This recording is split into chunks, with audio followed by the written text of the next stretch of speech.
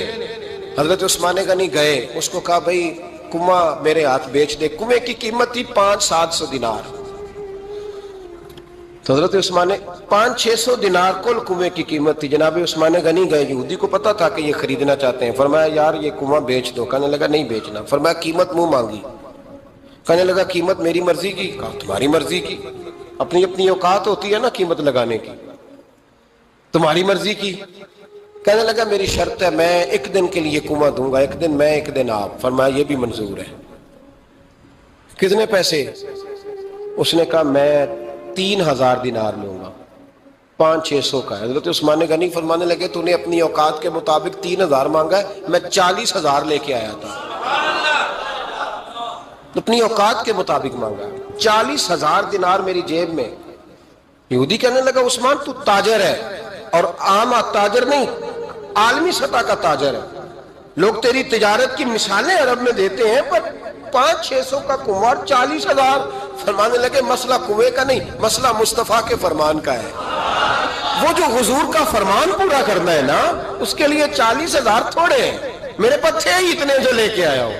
حضرت عثمان نے پیسے چکائے، اس نے کہا ایک دن پانی ملے گا۔ فرمایا منظور ہے۔ وہ ایک دن بیچا کرتا تھا پانی، حضرت عثمان نے اعلان کر دیا جو میرا دن ہے نا فری پیو۔ ملا رومی رحمۃ اللہ علیہ فرماتے ہیں کنویں سے سادہ پانی نکل جائے تو تازہ آ جاتا ہے، اور اگر پانی کنویں کے اندر رہے سارا ختم نہ ہو تو باسی ہو جاتا ہے۔ اس لیے فرمایا کرتے تھے میں اس کنویں سے پانی پیتا ہوں جس پہ رش زیادہ ہوتا ہے، اس لیے کہ وہاں سے پانی ختم ہوتا ہے تو تازہ آتا رہتا ہے۔ فرماتے تو اللہ کے رستے میں سارا خرچ کر دے، اللہ تازے عطا کر دے گا اور پہلے سے زیادہ عطا کر دے گا۔